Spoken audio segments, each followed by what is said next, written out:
Hello दोस्तों, मैं आशीष कुमार अपने YouTube channel Bihar GK tricks में आपका स्वागत करता हूं। आज हम लोग सामान्य विज्ञान के अंतर्गत जीव विज्ञान के सभी प्रश्नों को इस वीडियो में देखेंगे।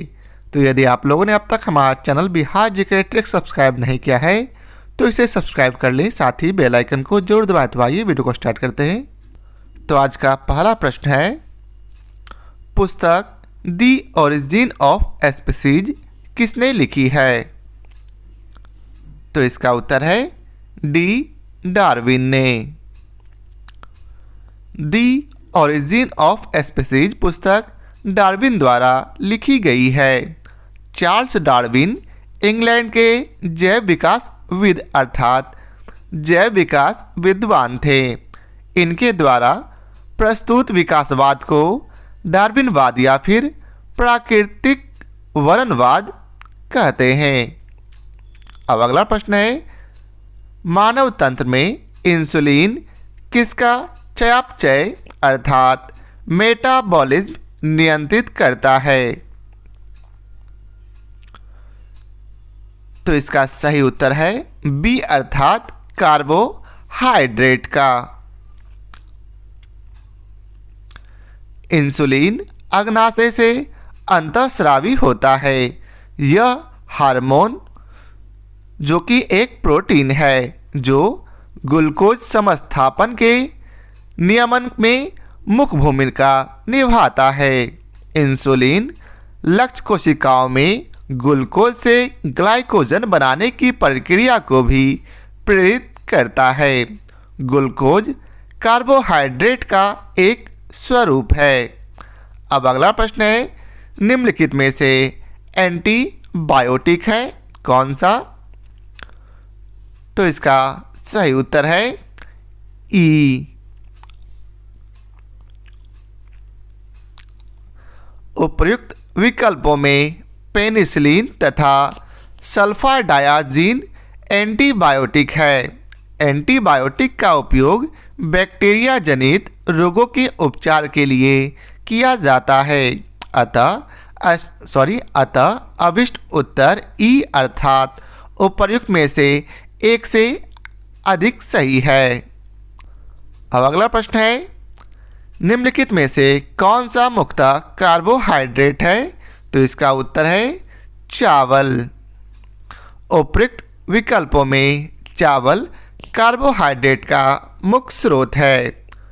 100 ग्राम पके हुए चावल में लगभग 25.5 ग्राम कार्बोहाइड्रेट की मात्रा होती है। वास्तव में चावल में 90% कैलोरी कार्बोहाइड्रेट से आती है। चावल साधारण खाद्य पदार्थों की तुलना में अधिक विटामिन, खनिज और फाइबर प्रदान करता है। अब अगला प्रश्न है, कीट संवर्धन क्या है? तो इसका उत्तर है ए अर्थात कीटों की वृद्धि करने का विज्ञान। कीट संवर्धन कीटों की वृद्धि करने का विज्ञान है। केचुआ कृषकों का मित्र या फिर भूमि की आंत कहा जाता है। केचुआ खाद या फिर वर्मी कंपोस्ट पोषक पदार्थों से भरपूर एक उत्तम जैव उर्वरक है। अब अगला प्रश्न है, जेनेटिक्स निम्न में से किसका अध्ययन है? तो इसका सही उत्तर है डी, आनुवांशिकता और फिर विचरण का। जेनेटिक्स जीव विज्ञान की वह शाखा है जिसके अंतर्गत जीवधारियों में जीनों, आनुवांशिकता और विचरण का अध्ययन किया जाता है। अब अगला प्रश्न है, निम्न में कौन सा एक सच्चा फल नहीं है? तो इसका सही उत्तर है ए अर्थात सेब। जब फल के निर्माण में अंडाशय के अलावा कुछ अन्य भाग भी शामिल हो तो ऐसे फल को असत्य फल कहते हैं। उदाहरण स्वरूप सेब, काजू, नाशपाती आदि। अब अगला प्रश्न है, लौंग पौधे के निम्नलिखित में से किस भाग से प्राप्त होते हैं? तो इसका उत्तर है डी, शुष्क पुष्पकली से। लौंग यूजीनिया कैरियोफाइलेटा नामक मध्यम कद वाले सदाबहार वृक्ष की सूखी हुई पुष्पकलिका है। अब अगला प्रश्न है, लौंग एक मसाला पौधे के किस भाग से प्राप्त होता है? तो इसका उत्तर है फूल की कली से। लौंग बंद कलियां या फिर पुष्पकलिका है जिसका उपयोग भोज्य पदार्थ, दांत के दर्द निवारक इत्यादि में किया जाता है। लौंग के पौधे का वानस्पतिक नाम साइजिजियम एरोमेटिकम है जो कि कुल मिट्रेसी के अंतर्गत आता है। इसका जन्म स्थल इंडोनेशिया को माना गया है तथा इसका उपयोग समस्त विश्व में किया जाता है। यह एक सदाबहार वृक्ष है जिसकी ऊंचाई 10 से 20 मीटर तक होती है तथा इसकी पत्तियां बड़ी एवं अंडाकार होती है। अब अगला प्रश्न है, अदरक तना है जड़ नहीं, क्योंकि? तो इसका सही उत्तर है बी, अर्थात इसमें नोड और एंट नोड होते हैं। नोड एवं इंट नोड का उपस्थित होना तने का विशेष लक्षण है।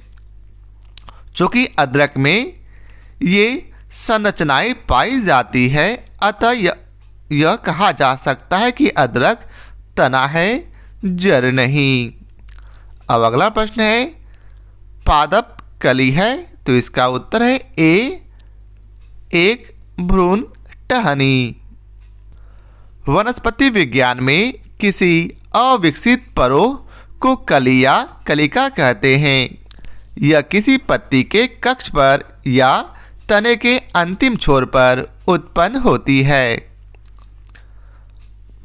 अब अगला प्रश्न है, पौधे जो नमक युक्त मिट्टी में उगते हैं को क्या कहते हैं? तो इसका उत्तर है सी, हैलोफाइट। लवण मदोद्भिद उन पादपों को कहते हैं जो उच्च लवणता युक्त जल में पैदा होते हैं। अब अगला प्रश्न है, इलेक्ट्रोइंसेफेलोग्राम अर्थात ईईजी निम्न में से किसकी निगरानी के लिए उपयोग होता है? तो इसका सही उत्तर है डी, अर्थात मस्तिष्क के लिए। ईईजी मस्तिष्क की विद्युत गतिविधि को मापने वाला यंत्र है। अब अगला प्रश्न है, मांसपेशियों में दर्द के उपचार में उपयोग किया जाने वाला विकिरण है। तो इसका उत्तर है ए, इंफ्रारेड। इंफ्रारेड विकिरण या फिर अवरक्त विकिरण का उपयोग मांसपेशियों में दर्द के उपचार के लिए किया जाता है। इंफ्रारेड लैंप विद्युत उपकरण है जिससे इंफ्रारेड विकिरण उत्सर्जित की जाती है। अब अगला प्रश्न है, जीवों में अत्यधिक विविधता का कारण है। तो इसका उत्तर है सी, उत्परिवर्तन। वैज्ञानिकों का वह समूह जिससे प्राकृतिकवाद के सिद्धांत को आधुनिक रूप दिया गया उसे नव डार्विनवाद कहते हैं। आधुनिक नव डार्विनवादियों के अनुसार जीनों में साधारण परिवर्तनों के उपरांत नए जीव बनते हैं जिससे उनमें विभिन्नताएं बढ़ जाती है। इन परिवर्तनों को उत्परिवर्तन कहते हैं। ये परिवर्तन अस्पष्टतः वंशागत होती है तथा पीढ़ियों में वर्ण द्वारा नई जातियों की उत्पत्ति होती है। अब अगला प्रश्न है, मेंडल के आनुवांशिकता का सिद्धांत किस पर आधारित है? तो इसका उत्तर है लैंगिक जनन पर। मेंडल के आनुवांशिकता का सिद्धांत लैंगिक जनन पर आधारित है। अब अगला प्रश्न है, डीएनए की खोज किसने की? तो इसका उत्तर है ई अर्थात उपयुक्त में से कोई नहीं। यह एक गलत धारणा है कि doctor James Watson, doctor Francis Crick, MHF Wilkins तथा फ्रैंकलिन नामक वैज्ञानिकों ने डीएनए की खोज की थी। वस्तुतः इन वैज्ञानिकों ने एक्सरे विश्लेषण द्वारा वर्ष 1953 में डीएनए का कुंडलीकार विन्यास प्रस्तुत किया था। वास्तव में डीएनए की पहचान सर्वप्रथम वर्ष 1869 में स्विस रसायन शास्त्री फ्रेडरिक मिस्चर ने की थी। फ्रेडरिक ने इसे न्यूक्लिन कहा था। अब अगला प्रश्न है, जीव कोशिकाओं में आनुवांशिक लक्षणों के नियंत्रण में निम्नलिखित में से कौन सा उत्तरदायी है? तो इसका सही उत्तर है डी अर्थात डीएनए। जीव कोशिकाओं में आनुवांशिक लक्षणों के नियंत्रण में डीएनए उत्तरदायी होता है। अब अगला प्रश्न है, यकृत एवं मांसपेशियों में ऊर्जा जमा होती है किस रूप में? तो ग्लाइकोजन के रूप में। शरीर की कोशिकाओं को कार्य करने के लिए ऊर्जा की आवश्यकता होती है। यह ऊर्जा शुगर, वसा, प्रोटीन की रासायनिक क्रियाओं से प्राप्त होती है। शुगर शरीर में ग्लूकोज में परिवर्तित हो जाती है जो एक सरल शर्करा है। यह अवशोषित होकर रक्त से विभिन्न अंगों ऊतकों में पहुंच जाती है। यकृत मांसपेशियों में मुख्यतः ग्लूकोज या फिर ऊर्जा ग्लाइकोजन के रूप में जमा होता है। अब अगला प्रश्न है, मानव शरीर में होता है? तो इसका उत्तर है लगभग 70% पानी। हमारे शरीर का अधिकतम भाग जल से बना है। मानव शरीर में जल की मात्रा लगभग 2/3 अर्थात लगभग 70% तक पाई जाती है। अब अगला प्रश्न है, विटामिन जो रक्त के थक्के बनाने में प्रभावी होता है? तो इसका उत्तर है विटामिन के। विटामिन के की कमी से शरीर में खून का थक्का धीरे बनने की बीमारी होती है। इस विटामिन को रुधिर स्राव रोधी पदार्थ कहते हैं। इसकी कमी वाले व्यक्तियों का ऑपरेशन आसानी से नहीं किया जा सकता है क्योंकि अधिक रुधिर बह जाने का डर इससे बना रहता है। अब अगला प्रश्न है, निम्नलिखित में से कौन सा विटामिन प्रतिस्कंदन विषों के प्रतिकारक के रूप में प्रयोग किया जाता है?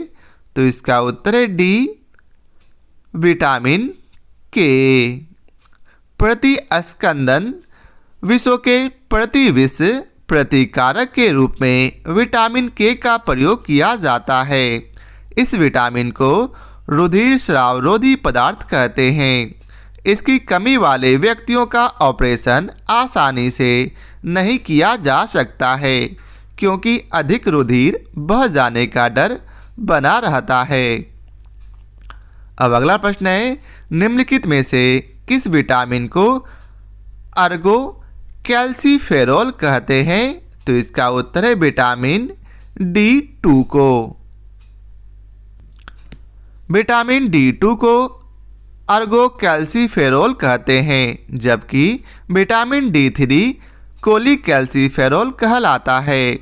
विटामिन D2 विटामिन डी का वह प्रकार है जो मुख्यतः भोजन व आहार अनुपूरक के रूप में मनुष्यों को प्राप्त होता है।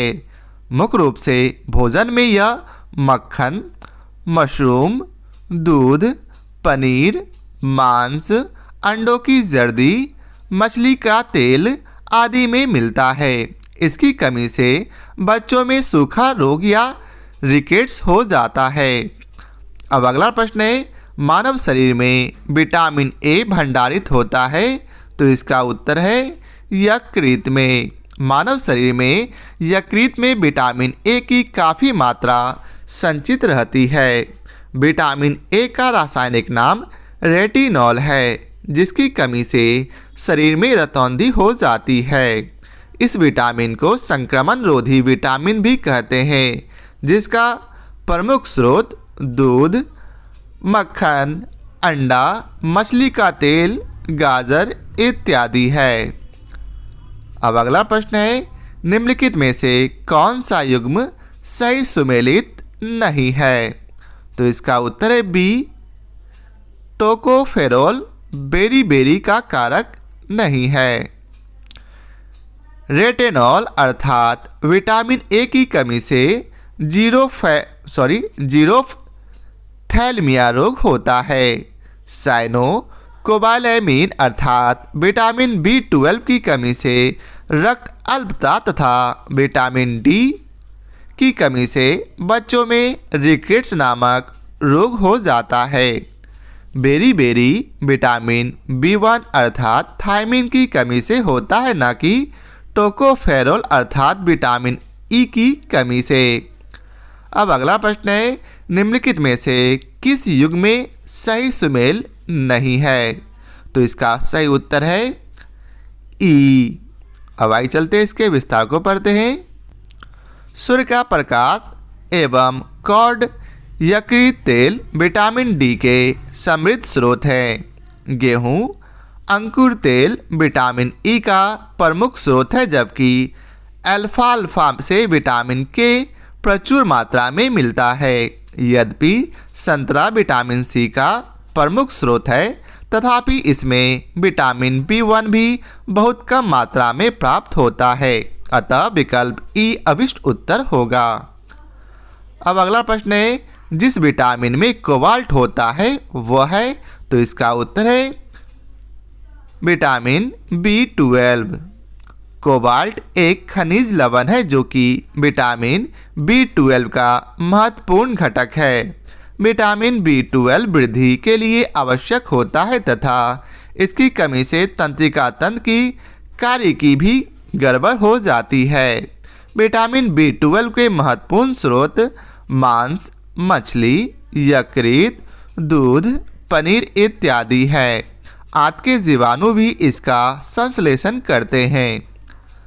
अब अगला प्रश्न है, एक स्वस्थ वयस्क मनुष्य में रक्त का कुल परिमाप होता है? तो इसका उत्तर है 5 से 6 लीटर। रक्त एक तरल संयोजी ऊतक है। यह रक्त वाहिनियों के अंदर विभिन्न अंगों में नियमित रूप से गतिशील रहता है।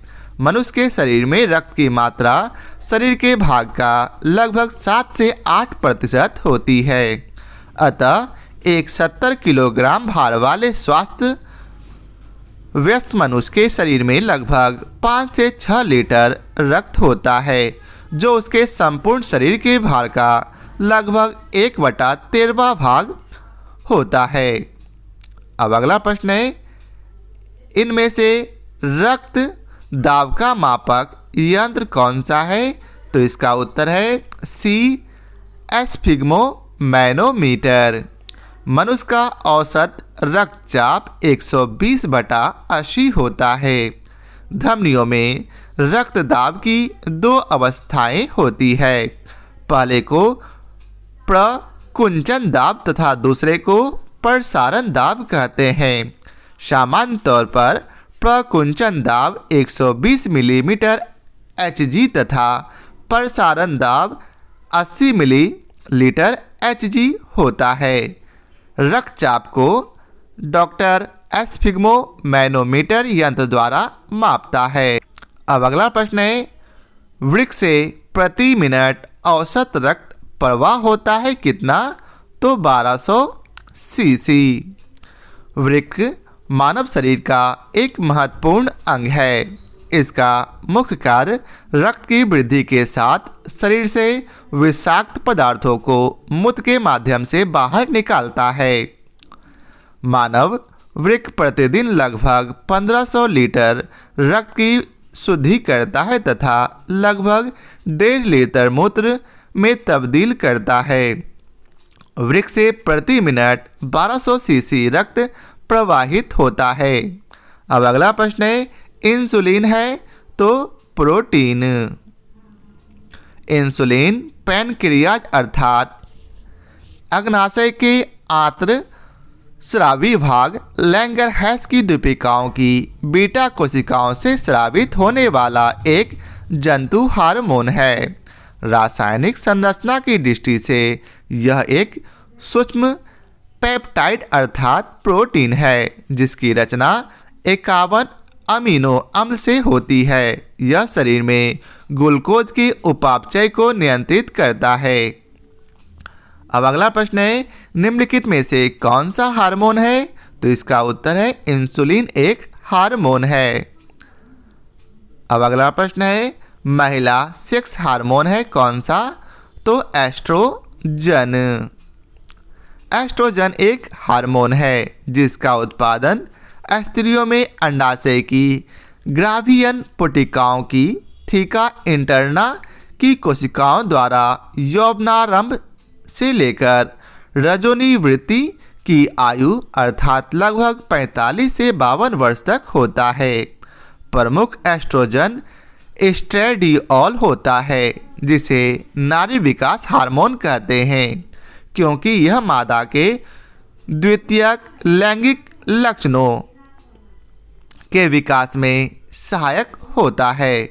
अब अगला प्रश्न है, निम्नलिखित में से कौन सा हार्मोन स्तन ग्रंथियों से दुग्ध का स्राव होने में भूमिका निभाता है? तो इसका उत्तर है डी ऑक्सीटोसिन। ऑक्सीटोसिन के दो लक्ष्य उत्तक होते हैं, स्त्रियों के गर्भाशय तथा इनके स्तन। शिशु जन्म के बाद यह हार्मोन गर्भाशय को सामान्य अवस्था में लाने और शिशु द्वारा दुग्धपान के समय स्तनों की पेशियों को सिकोड़कर दुग्ध उत्क्षेपण को बढ़ाने का काम करता है। दुग्ध पालक अपनी गाय भैंसों से अधिक दुग्ध प्राप्त करने के लिए कृत्रिम ऑक्सीटोसिन के इंजेक्शन भी लगाते हैं जिसे पीटोसिन कहते हैं। अब अगला प्रश्न है, निम्नलिखित में से किस हार्मोन में आयोडीन मिली होती है? तो इसका उत्तर है थायरॉक्सिन। थायरॉक्सिन हार्मोन में आयोडीन मिली होती है। थायरॉक्सिन का स्राव थायराइड ग्रंथि द्वारा होता है। थायराइड ग्रंथि से थायरॉक्सिन हार्मोन स्रावित करने के लिए उत्तेजित करने वाला अंतःस्रावी हार्मोन या थायरोट्रोपिन है जिसका स्रावन अग्र पिट्यूटरी की थायरोट्रॉफ कोशिकाएं करती है। शरीर में आयोडीन की कमी से घेगा रोग हो जाता है। अब अगला प्रश्न है, प्रकाश संश्लेषण होता है? तो इसका उत्तर है सी क्लोरोप्लास्ट में। क्लोरोप्लास्ट नामक कोशिकांग में जैव रासायनिक क्रिया प्रकाश संश्लेषण संपन्न होती है। क्लोरोप्लास्ट में हरे रंग का वर्णक क्लोरोफिल अर्थात पर्णहरिम पाया जाता है। अब अगला प्रश्न है, प्रकाश संश्लेषण का उपोत्पाद है? तो इसका उत्तर है O2 अर्थात ऑक्सीजन। प्रकाश संश्लेषण वह क्रिया है जिसमें पौधों के हरे भाग सूर्य से प्रकाश ऊर्जा को ग्रहण कर वायु से ली गई कार्बन डाइऑक्साइड तथा मृदा से शोषित जल द्वारा कार्बोहाइड्रेट का निर्माण करते हैं एवं ऑक्सीजन को अप्रधान रचना या उपोत्पाद के रूप में बाहर निकालते हैं। प्रकाश संश्लेषण की संपूर्ण क्रिया को निम्नलिखित अभिक्रिया द्वारा प्रदर्शित किया जा सकता है जिसे आप यहाँ देख सकते हैं। नेक्स्ट है, सौर ऊर्जा एटीपी में बदलती है? तो इसका उत्तर है बी क्लोरोप्लास्ट में। क्लोरोप्लास्ट में सौर ऊर्जा एटीपी में बदलती है। क्लोरोप्लास्ट एक पादप कोशिकांग है जिसमें पर्णहरित या क्लोरोफिल नामक एक प्रोटीन युक्त जटिल रासायनिक यौगिक पाया जाता है। यह वर्णक पत्तों के हरे रंग का कारण है। अब अगला प्रश्न है, कोशिका का शक्ति स्रोत होता है? तो इसका उत्तर है बी, माइटोकॉन्ड्रिया। माइटोकॉन्ड्रिया को कोशिका का पावर हाउस कहा जाता है। अब अगला प्रश्न है, भ्रूण किस में मिलता है? तो इसका उत्तर है सी, बीज में। पौधों में भ्रूण बीज में मिलता है। अंकुरण प्रक्रिया के फलस्वरूप भ्रूण बीज से बाहर आता है। अब अगला प्रश्न है, निम्नलिखित में से कौन प्रतिजैविक औषधि है? तो इसका उत्तर है ई, क्लोरैम्फेनिकोल एक प्रतिजैविक औषधि है जिसका उपयोग बैक्टीरियल इन्फेक्शन के उपचार में किया जाता है। सल्फागुआनिडीन एक प्रकार का सल्फोनामाइड प्रतिजैविक है जो जीवाणुरोधी एजेंट के रूप में कार्य करता है। इस प्रकार इस प्रश्न के लिए एक से अधिक विकल्प सही है। अब अगला प्रश्न है, टाइफाइड तथा कॉलरा विशिष्ट उदाहरण है? तो इसका उत्तर है सी, जलजन्य रोगों के। टाइफाइड तथा कॉलरा जलजन्य रोगों के उदाहरण है।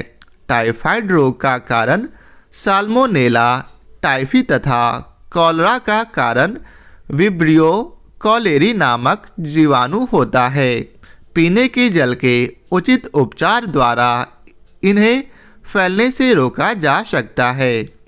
अब अगला प्रश्न है, मनुष्य में एफ्लाटॉक्सिन खाद्य विषाक्तन द्वारा सामान्यतः कौन सा अंग प्रभावित होता है? तो इसका उत्तर है डी, यकृत। यकृत एक मुख्य पाचक ग्रंथि है जो कि खाद्य विषाक्तन द्वारा प्रभावित हो जाती है। एफ्लाटॉक्सिन नामक जहरीला पदार्थ कुछ कवक जैसे एस्परजिलस तथा पेनिसिलियम की कुछ प्रजातियों उत्पन्न कर भोजन को विषाक्त कर देती है। अब अगला प्रश्न है, मनुष्य के शरीर के किस अंग में लिम्फोसाइट्स का निर्माण होता है? तो इसका उत्तर है ई, मनुष्य के शरीर में तिल्ली या प्लीहा, थाइमस ग्रंथि, अस्थि मज्जा आदि में लिम्फोसाइट का निर्माण होता है।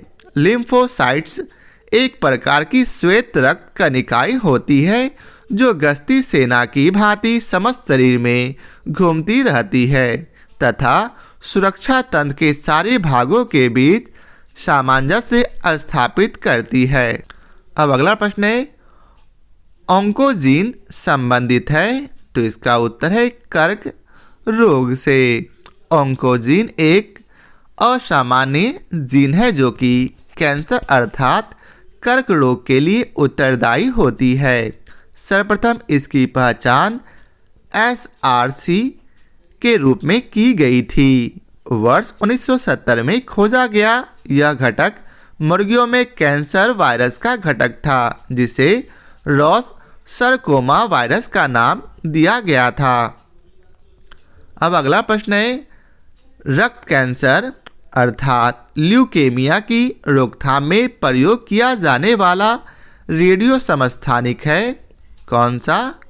तो इसका सही उत्तर है ई, रेडियो फॉस्फोरस अर्थात P32 तथा कोबाल्ट 60 का उपयोग ल्यूकेमिया अर्थात एक प्रकार का रक्त कैंसर के इलाज के लिए किया जाता है। अर्थात इसका उत्तर उपयुक्त में से एक से अधिक है। अब अगला प्रश्न है, तीव्रता एवं प्रयुक्तता के आधार पर निम्नलिखित में से कौन सा कर्क रोग उत्पन्न कर सकता है तथा उसका उपचार भी कर सकता है? तो इसका उत्तर है आयनित विकिरण। आयनित विकिरण ही वह कारक है जो कर्क रोग उत्पन्न कर सकता है और उपचार भी प्रयुक्त होता है। विकिरण चिकित्सा में कैंसर की कोशिकाओं और संकुचित गांठ को नष्ट करने के लिए आयनीकरण विकिरण का उपयोग किया जाता है। अनुसंधानों से स्पष्ट हो गया है कि निम्न एवं मध्यम विकिरण एक्सपोजर से कैंसर नहीं होता है, लेकिन लंबे समय तक विकिरण के प्रयोग के कैंसर हो सकता है। अब अगला प्रश्न है, सहज प्रणाली का परिवर्धन निम्नलिखित में से कौन सा है? तो इसका सही उत्तर है सी, अर्थात प्रणाली की स्वपोषी क्रिया। सहज प्रणाली मुख्य तंत्रिका प्रणाली का एक भाग है। यह सहज प्रक्रियाओं को नियंत्रित करती है। अतः सहज प्रणाली के विकास को प्रणाली की स्वपोषी क्रिया के रूप में परिभाषित किया जा सकता है। अब अगला प्रश्न है, शरीर का तापक्रम नियंत्रित करता है? तो इसका उत्तर है हाइपोथैलेमस। मानव शरीर का तापक्रम साधारणतया 98.6 डिग्री फ़ारेनहाइट होता है। मानव शरीर के तापक्रम के स्थिर बने रहने का कारण शरीर में तापक्रम नियंत्रण की एक यांत्रिक जैविक प्रणाली का कार्य करना है। मस्तिष्क का हाइपोथैलेमस भाग इस प्रक्रिया का नियंता होता है। अब अगला प्रश्न है, शरीर का तापमान नियंत्रित करता है? तो हाइपोथैलेमस। नेक्स्ट प्रश्न है, लैंगिक जनन से आनुवांशिक विचरण कैसे होता है? तो इसका उत्तर है उपरोक्त सभी से, अर्थात जीन के सम्मिश्रण से, क्रोमोसोम में बदलाव से और जीन के मिश्रण से। जीन के सम्मिश्रण, क्रोमोसोम में बदलाव एवं जीन के मिश्रण उपरोक्त तीनों से ही लैंगिक जनन से आनुवांशिक विचरण होता है। अब अगला प्रश्न है, डीएनए को किसने अंतःपात में बनाया? तो इसका उत्तर है आर्थर कॉर्नेबर्ग ने। आर्थर कॉर्नेबर्ग ने सर्वप्रथम डीएनए को अंतःपात में बनाया था। अब अगला प्रश्न है, पार्किंसन बीमारी के उपचार के विकास के लिए किसको नोबेल पुरस्कार दिया गया था? तो इसका सही उत्तर है ए, अर्थात आर्विड कार्लसन को। पार्किंसन बीमारी के उपचार के विकास के लिए स्वीडिश न्यूरोसाइंटिस्ट आर्विड कार्लसन को वर्ष 2000 के फिजियोलॉजी और मेडिसिन में नोबेल पुरस्कार से सम्मानित किया गया। उन्होंने खोजा कि डोपामाइन मस्तिष्क में एक महत्वपूर्ण न्यूरोट्रांसमीटर है और पार्किंसन रोग के दौरान मस्तिष्क के बेसल गैंग्लिया में डोपामाइन उत्पन्न करने वाले तंत्रिका कोशिकाओं का क्षय होने लगता है, जो शरीर में कंपाकंपी, अकड़न तथा गति अक्षमता का कारण बनता है। उनके शोध से यह ज्ञात हुआ कि पार्किंसन रोग मस्तिष्क के कुछ भाग में डोपामाइन की कमी के कारण होता है और इसके लिए एक कारगर औषधि विकसित किया जा सकता है। अब अगला प्रश्न है, कौन सा दिन डायबिटीज दिवस के रूप में मनाया जाता है? तो इसका उत्तर है 14 नवंबर। विश्व मधुमेह दिवस प्रतिवर्ष 14 नवंबर को मनाया जाता है। अब अगला प्रश्न है, सबसे छोटा जीव जो स्वयं विकास एवं प्रजनन करने में समर्थ है? तो इसका उत्तर है माइकोप्लाज्मा। माइकोप्लाज्मा सबसे छोटा जीव है जो स्वयं विकास एवं प्रजनन करने में समर्थ होता है। अब अगला प्रश्न है, निम्नलिखित में से किसकी कोशिका में कोई एंजाइम नहीं होता है? तो इसका उत्तर है विषाणु में। विषाणु शब्द की उत्पत्ति लैटिन शब्द वायरस से हुई है, जिसका शाब्दिक अर्थ विष अणु है। ये अकोशिकीय अति सूक्ष्म जीव है जो केवल जीवित कोशिका में ही वंश वृद्धि कर सकते हैं। रासायनिक दृष्टि से ये प्रोटीन आवरण से घिरे न्यूक्लिक अम्ल के खंड है। विषाणु पोषद कोशिकाओं के बाहर न तो कोई जैव क्रिया कर सकते हैं और न ही इनका द्विगुणन हो सकता है। अब अगला प्रश्न है, बिल तथा मेलिंडा गेट्स फाउंडेशन द्वारा स्थापित भारत के लिए कार्यक्रम आह्वान किसके प्रतिरोध के लिए कार्यरत है? तो इसका उत्तर है HIV एड्स के लिए।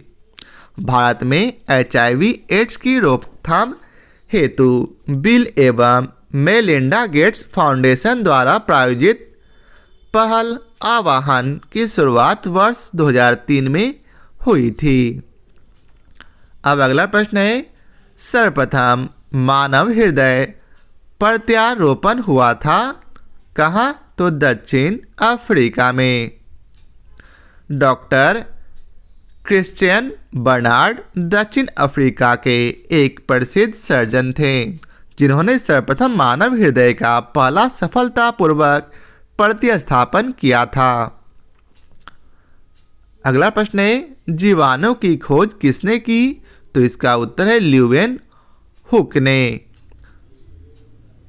एंटोनी वैन ल्यूवेनहुक की सूक्ष्मजीव विज्ञान के जनक के रूप में जाना जाता है इन्होंने 1676 ईस्वी में अपने ही बनाए एकल लेंस सूक्ष्मदर्शी यंत्र से जीवाणुओं की पहचान की थी। अब अगला प्रश्न है, कणीय तत्व क्या है? तो इसका उत्तर है वायु प्रदूषक। कणीय तत्व को कणीय प्रदूषक भी कहा जाता है जो कि वायु में उपस्थित अत्यंत सूक्ष्म कणों व तरल के सूक्ष्म बूंदों का एक जटिल मिश्रण होता है। यह वायु की गुणवत्ता को प्रभावित करने वाले कारकों में से एक प्रमुख कारक है। तो आज के लिए एक और प्रश्न को देख लेते हैं। संवहनी पौधों में पानी ऊपर किससे जाता है? तो इसका उत्तर है डी जाइलम टिश्यू से। जड़ों द्वारा अवशोषित किया गया जल और खनिज पोषक तत्व पूरे पौधे में जाइलम नामक संवहन ऊतक द्वारा ले जाया जाता है। तो आज के लिए बस इतना ही। आशा करता हूँ आप लोगों को हमारा यह वीडियो पसंद आया हो। यदि आप लोगों को हमारा यह वीडियो पसंद आया हो तो लाइक और शेयर जरूर करें। फिर मिलते हैं नेक्स्ट पार्ट के साथ। आज के लिए बहुत बहुत धन्यवाद।